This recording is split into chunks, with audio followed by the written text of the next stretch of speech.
back.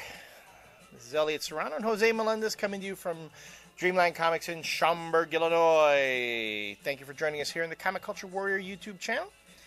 We've reviewed Superman, A World of New Krypton. We've reviewed, we've talked a bit about Secret Warriors. And we didn't review it. The review is that it's awesome. You should be buying it anyway. Yeah. And yet again, Bendis figures out a way to needle his way into the lexicon of Marvel. But we touched on this book in our last series of videos when we talked about the Dark Reign Fantastic Four preview that ran in New Avengers.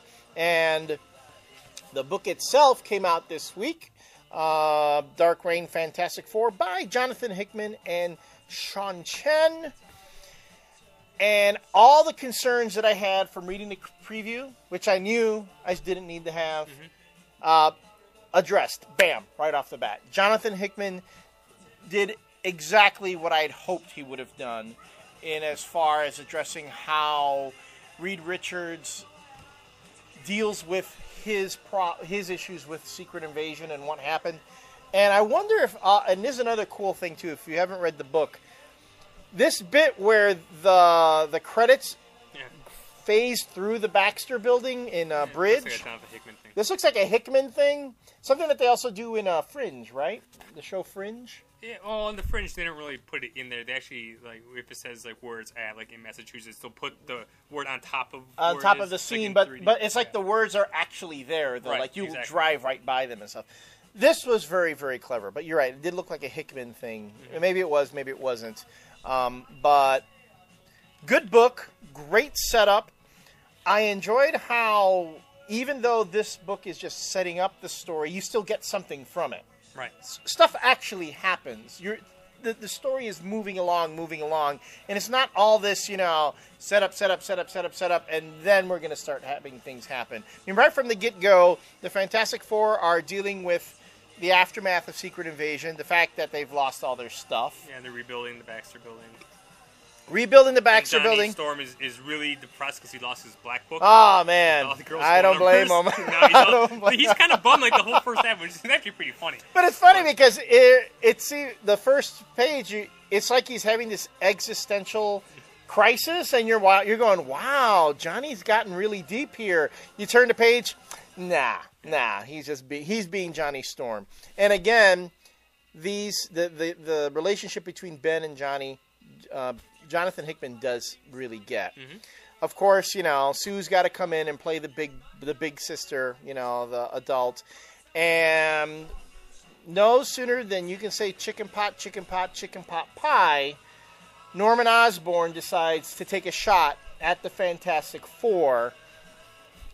And of course, at the worst possible time, when Reed's not there. And yet I'm not worried about them. Because what does Sue say when the building's under attack? Yeah.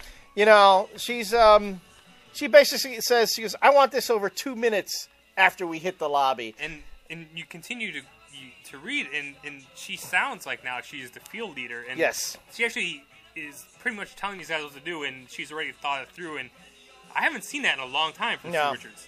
Which is pretty interesting. Yes. No. Seeing her as a really strong character. Yes. Yes.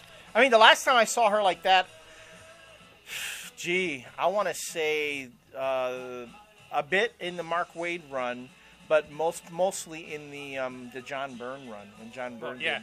And then you had in Civil War just total shat upon the character of her giving Reed Richards pity sex.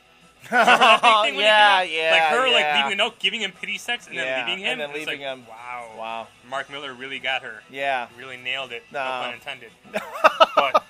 But this is good to see this character acting this way, and So, pretty much, the Fantastic Four are no longer part of the initiative. Yeah, which just shows what Osborn's such a prick, because instead of calling them and saying, you're out of commission, you're going to have to deal with it. No, let's go in and take them out, which that's what villains do. And I like when they cut the power to this to the Baxter Building, and obviously the bridge is powered. They make it a point that it's powered by the emergency system that they have set up, and they cut that. And the first thing that came to my head, I'm like, Ghostbusters, when Walter Peck just goes in there and he's like, you don't want to turn off the grid, man. He's like, and then they do it. I'm like, yeah, shit's gonna fly now. So, and then what happens, at the end, it's pretty cool. It's pretty cool. Pretty cool. I'm not gonna give away what happens at the end, but it is pretty cool. He writes Richards. Yes. Very well. Yes. The dialogue, it's kind of nice to see a pseudo-intellectual writer writing a very intellectual character. Right. I might even say Brent Hickman or Jonathan Hickman might even be an intellectual. I think he's pretty intellectual. I wouldn't call him pseudo. Yeah, it's interesting to see that type of writer writing that type of character.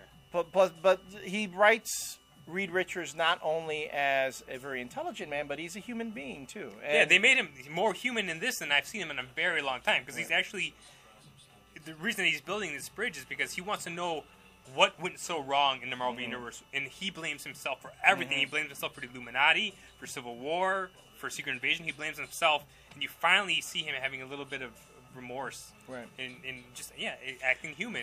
And when was the last time you saw that from Reed Richards? But not only that, I mean, it's just a case where Jonathan Hickman kind of has to make up for some of the character flaws that were put in Reed Richards by previous writers, right? And that was one of the problems. And this is when I started really getting on my nerves with the Marvel Universe. Is that Mark Millar, when he wrote Civil War, each character had to play a specific role, and it didn't matter if it was in character for those characters to say those things or to act that way. Right. And Reed Richards was one of those that didn't make any sense. And Fantastic Four in general, what they did and the stuff that they said made no sense for those characters. But to move along the plot, they needed to play their part.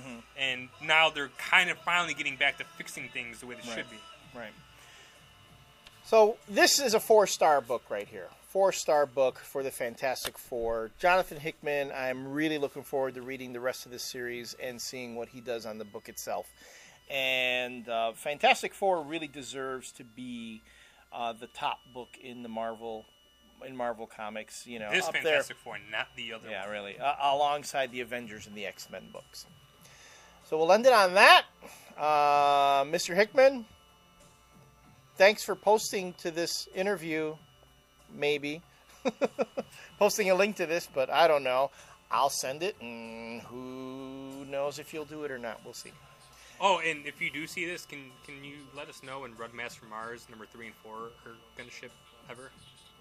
If they're done. Does he get paid? Do you get paid for those, John? Or is it's his Image stuff. Image. Oh, okay, well, that's out of his pocket. That's out of your own pocket, right? Yeah, but I want to see him finish that story. See, Red Mask from Mars 3 and 4. Well, we waited long enough for Ultimate Wolverine and X-Men, so we'll deal. That's true. We'll see you folks in the next segment.